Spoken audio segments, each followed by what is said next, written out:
Hi, and welcome to part 2 of my video about my experience with schizophrenia / psychosis. This is just a video about my life and my mental health problems, and this is just a follow-on from the first one. If you didn't see it, I'll put a link in the description to the first one if you want to watch that, because it'll be useful so you have an idea as to what to expect in this one. And there I'll start now. When I was very bad with, at the time,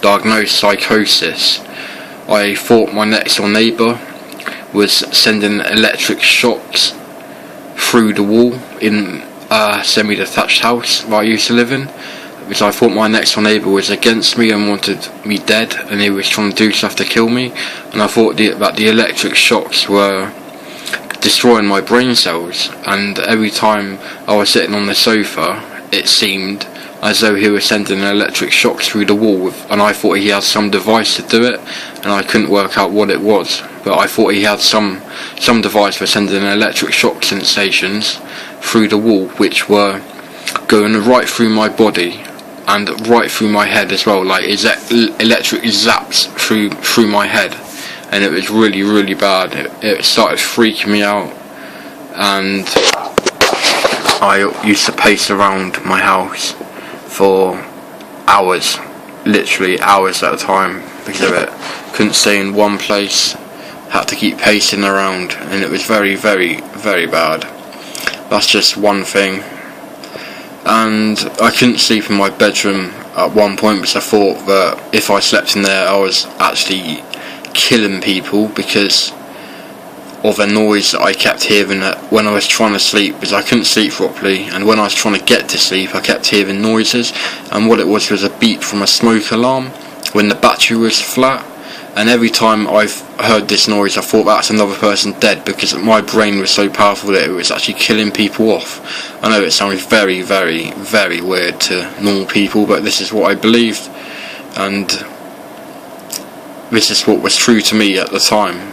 All you can believe is what you experience, and if it's real, it seems real, and you think it's real, and it is actually your reality, even though it might not be real to other normal people without schizophrenia, psychosis. It is actually real to yourself, and it's not nice. I was once meant to be in hospital as a psychiatric inpatient. I went there, they took me in a car, and I was so paranoid going there. I thought I was never going to come home, and I thought I was just going to be abandoned in the hospital. And it was really quite a bad experience actually, because when I got there I just sat down and I was waiting around for about 2 hours, and I was pacing around and couldn't stay still again, obviously, because of my restlessness and anxiety, paranoia, all the rest of it. And eventually a doctor he put me in a room with some music on. I think it was Queen or someone, the band, on the CD or tapes, whatever they used back then, and he actually locked the door on me. I couldn't get out. I was stuck in this big room on my own. He just did it to keep me quiet, because I was going on at doctors to see me and things like that, because I just needed to see a doctor, and they wouldn't see me because they were busy.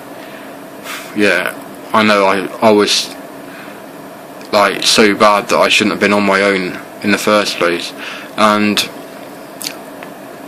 I got shown my bed, and I saw other people that were in there, and they were in an absolute state like what I was, or maybe even worse. I tried to speak to them, hello, hi, alright mate, stuff like that, and they just blanked me. And this is in Devon. People usually speak to you in Devon, but not psychiatric patients, not what I found anyway.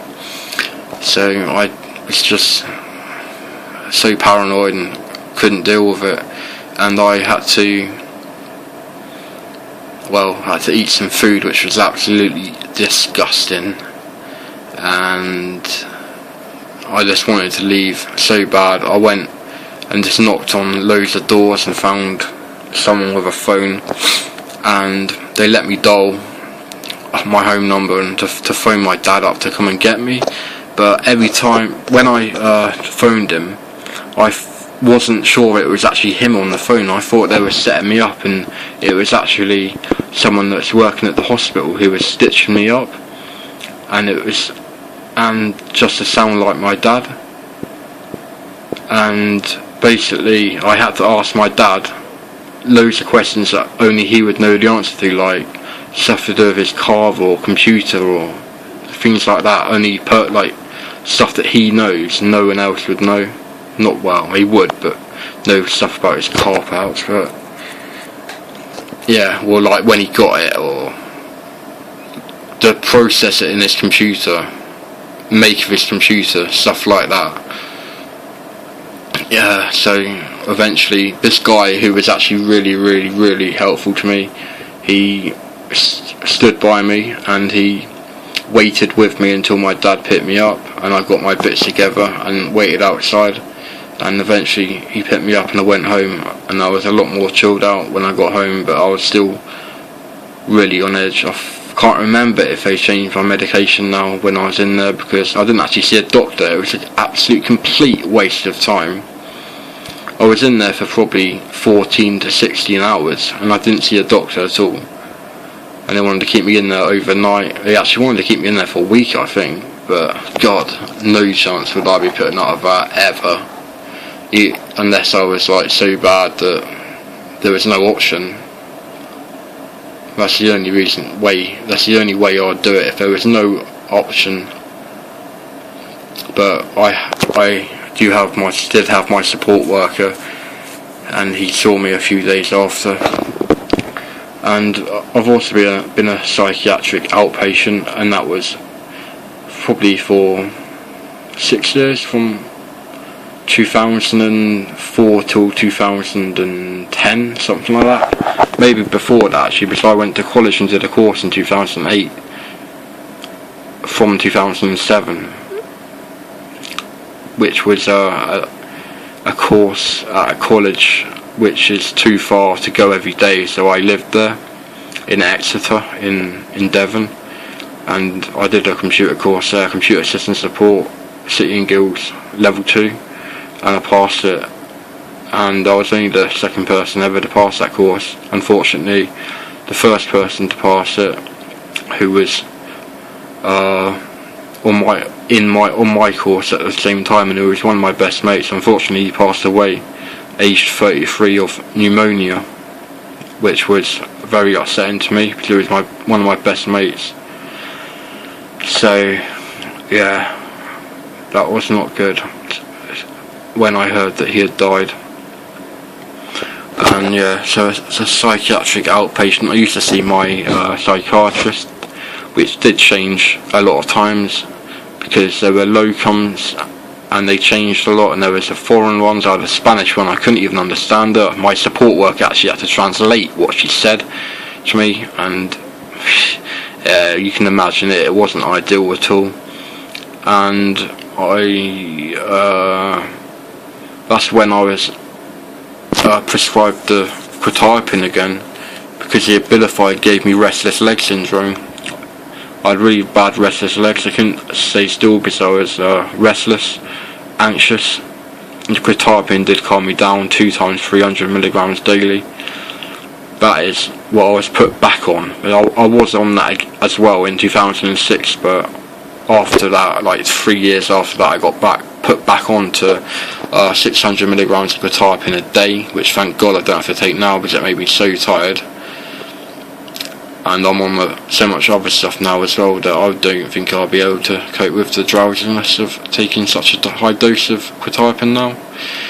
And yeah, I'm just thinking what else to say about this. I had a few things written down, but I've said them now.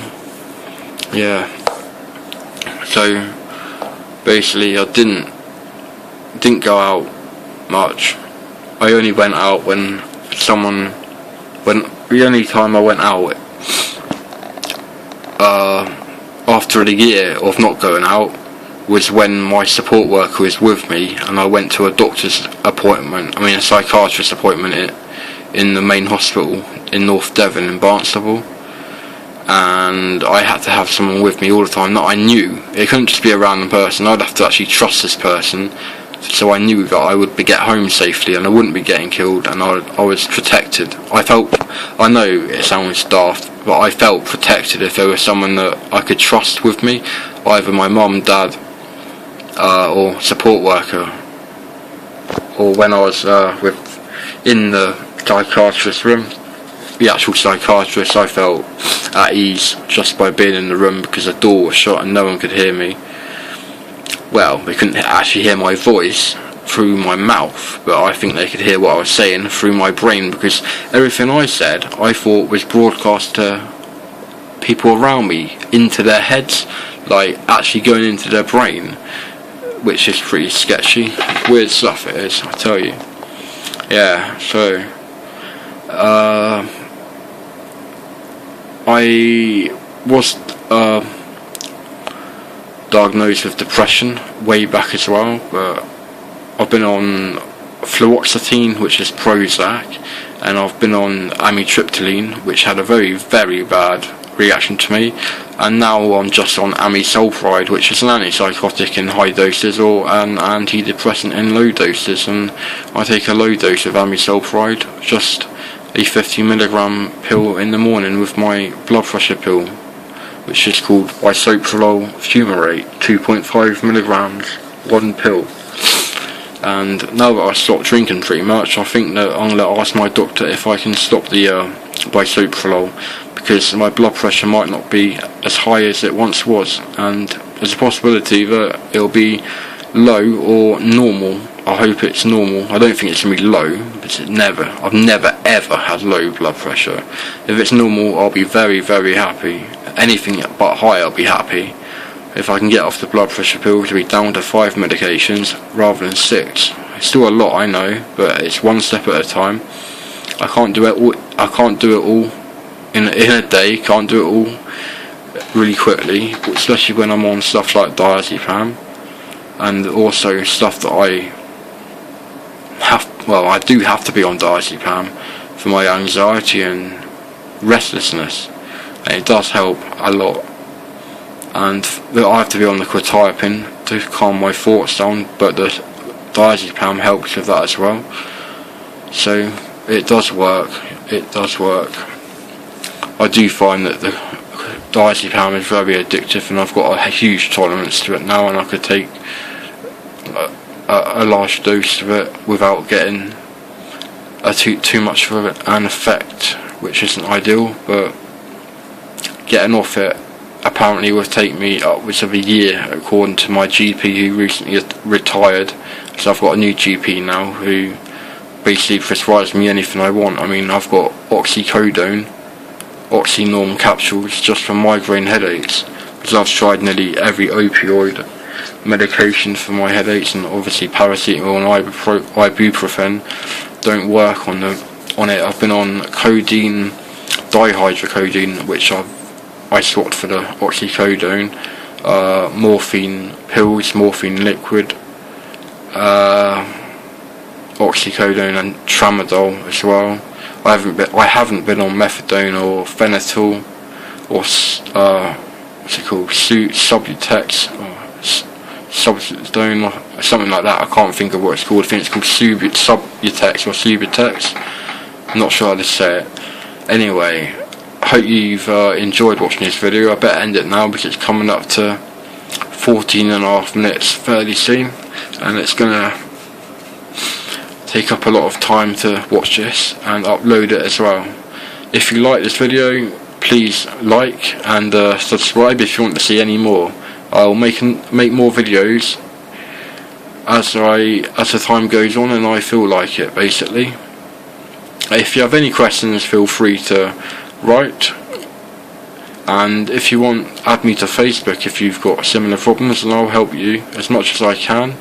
So I've got vast experience of antipsychotic medications and benzodiazepines and things like that. not so much antidepressants. I'm not an expert in any of this, obviously. I'm not a medically trained person, but I'm just a normal person with mental illnesses. I've got more than one mental illness. But yeah, sorry I keep waffling on. I will end this video now. So thanks for your time and watching it, and have a nice day. Cheers.